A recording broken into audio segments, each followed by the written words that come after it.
Halo, berjumpa lagi dengan saya Mr. Wira.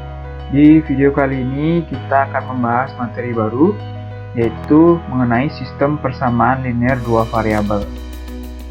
Atau lebih khusus lagi, kita mengenal dulu apa itu persamaan linear dan dua variabel. Jadi kita langsung saja, apa itu sistem persamaan linear dua variabel. Nah, jadi untuk pendahuluan, untuk kita mengingat-ingat untuk materi sebelumnya. Jadi sebelum kita membahas mengenai persamaan linear dua variabel, ingatkah kalian mengenai persamaan linear satu variabel? Ya, persamaan linear satu variabel kalian sudah ada oleh atau pelajari di kelas 7.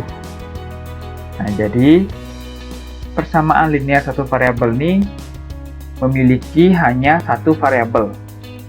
Jadi persamaan berbentuk aljabar yang memiliki satu variabel saja. Nah, bagaimana jika persamaan tersebut memiliki dua variabel? Nah, persamaan yang memiliki dua variabel tersebut dinamakan persamaan linear dua variabel atau disingkat menjadi PLDV. Jadi itulah yang akan kita mulai bahas di materi ini. Jadi kita akan mulai bahas mengenai persamaan linear dua variabel. Nah, bagaimana jika satu persamaan linear dua variabel digabungkan dengan satu persamaan linear dua variabel juga? Nah, dua persamaan linear dua variabel ini akan menjadi sistem persamaan linear dua variabel atau lebih singkatnya SPLDV. Nah, keseluruhan materi di bab ini itu akan bahas mengenai SPLDV. Tapi khusus di video ini kita akan bahas dulu mengenai PLDV-nya ya, mengenai persamaan linear dua variabel. Nah, jadi apa sih manfaat kita belajar SPLDV ini? Manfaat di kehidupan sehari-hari itu seperti apa? Jadi yang pertama, kita bisa menentukan harga satuan barang dari total harga yang kita bayarkan. Jadi misalnya kita membeli suatu barang, beberapa barang, jadi dengan menerapkan konsep atau cara di SPLDV, kita bisa mengetahui setiap satuan barang tersebut harganya berapa. Nah, jadi manfaat berikutnya kita juga bisa menentukan keuntungan. Jadi kita bisa menentukan keuntungan maksimum atau biaya produksi minimum bisa juga jika kita ingin melakukan suatu usaha atau dagang. Jadi kita ingin keuntungan maksimum tapi dengan modal yang sedikit. Jadi kita bisa gunakan konsep SPLDV untuk mencarinya. Atau kita juga bisa menggunakan konsep ini untuk menentukan tarif taksi. Siapa tahu di antara kalian nanti ada yang ingin membuka usaha taksi atau perusahaan taksi. Jadi dengan konsep dasar SPLDV kalian bisa terapkan dan akan lebih mudah untuk nanti menentukan tarif taksi tersebut. Nah, kira-kira sudah ada gambaran ya. Jadi manfaat kalian belajar SPLDV di bab ini. Jadi untuk lebih lanjutnya, Mister berikan ilustrasi ini agar kalian lebih terbayang jadi penggunaan SPLDV tersebut. Jadi kalian bisa baca pada saat jam istirahat sekolah, Ana dan Andika bersama-sama pergi ke kantin sekolah. Ana membeli 3 buah pisang goreng dan 2 donat dengan harga seluruhnya Rp3.500. Sedangkan Andika membeli 4 buah pisang goreng dan 2 donat dengan harga seluruhnya Rp4.000. Jadi berapakah harga masing-masing pisang goreng, donat untuk per buahnya? Jadi dari keseluruhan total harga beli yang sudah dibeli Ana dan Andika, dengan menerapkan konsep SPLDV kita bisa menentukan harga satuannya atau harga per buahnya seperti itu. Caranya bagaimana? Mari kita simak baik-baik pembahasan berikut ini, dimulai dari persamaan linear dua variabel. Nah, jadi SPLDV ini ada kaitannya dengan materi-materi sebelumnya tentu. Jadi yang pertama ada kaitannya dengan bentuk aljabar di kelas 7. Jadi kalian benar-benar harus menguasai konsep dari bentuk aljabar tersebut. Dan berikutnya ada kaitannya dengan persamaan linear satu variabel yang di kelas 7 juga materinya. Dan yang ketiga berkaitan erat dengan persamaan garis lurus, yaitu materi sebelumnya ya, di bab sebelumnya di kelas 8 ini. Nah, jadi ini 3 materi penting yang sangat berkaitan dengan SPLDV. Oke, kita mulai dulu mengenai persamaan linear dua variabel. Nah, berikut, ini merupakan salah satu contoh dari persamaan linear dua variabel ya. Jadi bentuk X ditambah Y sama dengan 75 ini mirip seperti persamaan garis lurus. Nah, jadi kita bisa katakan juga persamaan garis lurus itu merupakan persamaan linear dua variabel yang hanya menggunakan variabel X dan Y saja. Nah, jadi ini merupakan contoh-contoh lainnya mengenai persamaan linear dua variabel. Nah, bisa dituliskan bentuknya menjadi bentuk seperti ini, tiga bentuk.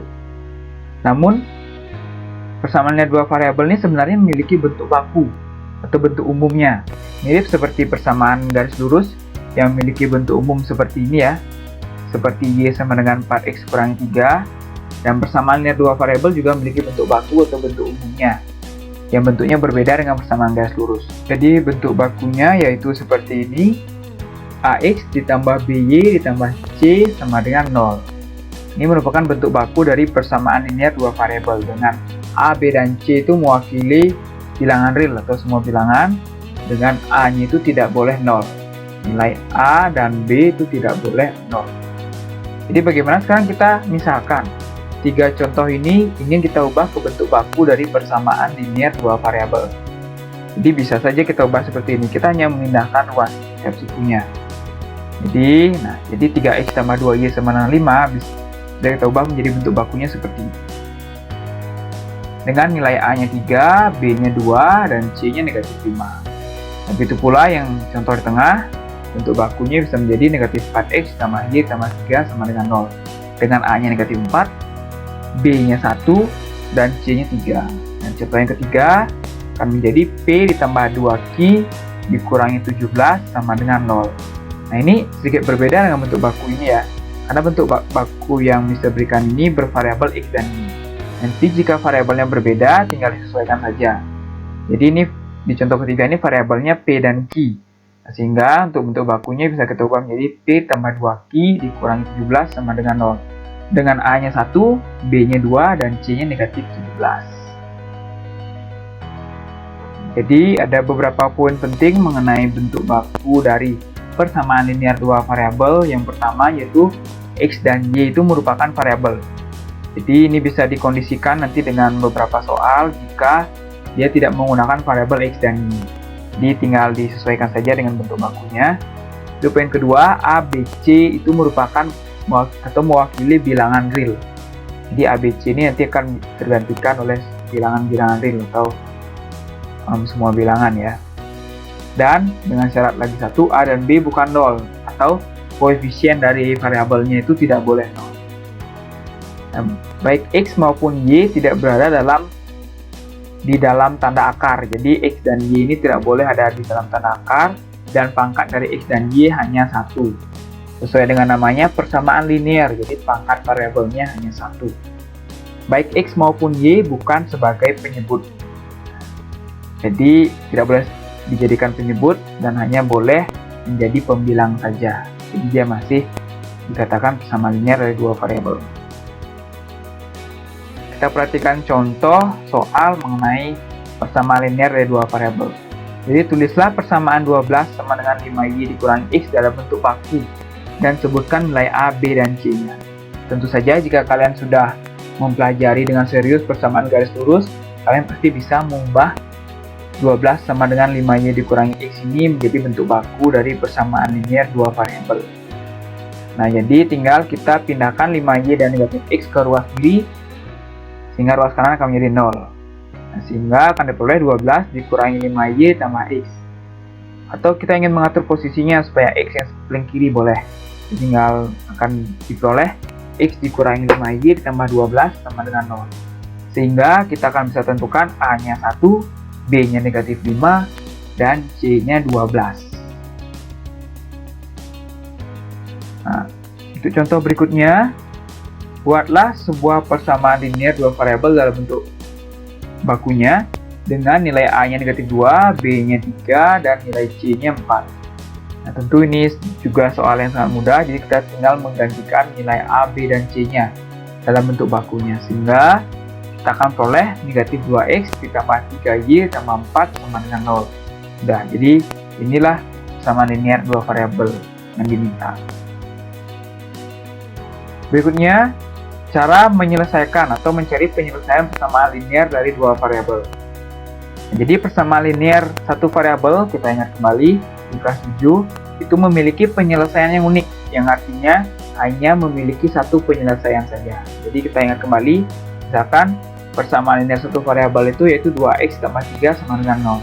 Sehingga jika kita cari penyelesaiannya, kita akan peroleh nilai x-nya itu sama dengan negatif 3/2. Contoh berikutnya, untuk persamaan linear satu variabel 3y sama dengan 9. Ingin menyelesaikan penyelesaiannya itu akan diperoleh satu penyelesaian juga, yaitu y sama dengan 3. Nah, sekarang bagaimana untuk penyelesaian persamaan linear dari dua variabel? Jadi, persamaan linear dua variabel tersebut memiliki dua variabel, sehingga kita harus mempunyai sepasang bilangan sebagai penyelesaian. Atau kita mencari nilai x dan nilai y-nya. Kita cari masing-masing variabel untuk penyelesaiannya.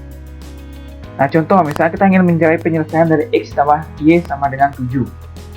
Jadi untuk PLDV ini, kita bisa cari penyelesaiannya. Kita cari harus pasang bilangan yang dijumlahkan akan menghasilkan 7.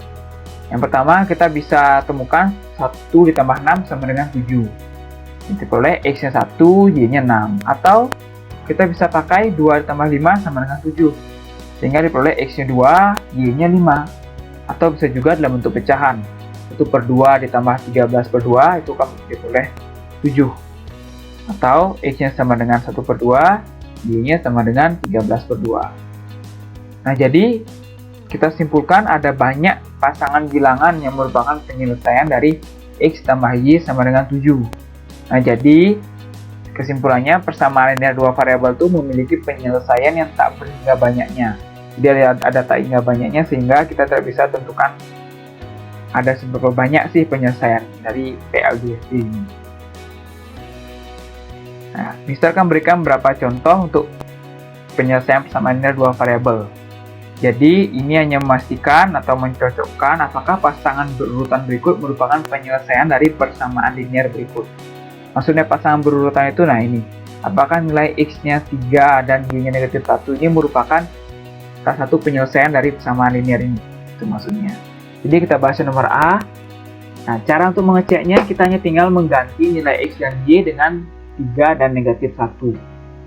Jadi substitusikan x sama dengan 3 dan y sama dengan negatif 1 untuk mengecek apakah dua penyelesaian ini merupakan penyelesaian dari PLDV yang nomor A. Jadi kita tinggal substitusikan 4 dikalikan 3 dikurangi 2 dikalikan negatif 1. Nah, sehingga diperoleh pernyataan seperti ini. Di bagian akhir 14 sama dengan 10. Nah, sudah tentu ini pernyataan yang bernilai salah. Sehingga bisa disimpulkan 3 dan negatif 1 itu bukan penyelesaian dari persamaan 4x dikurangi 2y sama dengan 10. Yang nomor B juga sama, kita cek satu persatu dengan cara mensubstitusikan atau mengganti nilai x dan y-nya dengan 8 dan negatif 4. Nah, sehingga jika dioperasikan akan diperoleh pernyataan terakhir yaitu 32 sama dengan 32. Dan ini sudah pasti pernyataan yang bernilai benar. Sehingga 8 dan negatif 4 ini merupakan penyelesaian dari persamaan 2x dikurangi 4y sama dengan 32. Nah, sekian pengenalan mengenai persamaan linear dua variabel. Sebelum nanti kita akan lanjut ke sistem persamaan linear dua variabel. Semoga kalian paham dan mengerti mengenai PLDV ini. Jika ada yang belum paham, bisa kalian tanyakan langsung. Sampai jumpa di video berikutnya.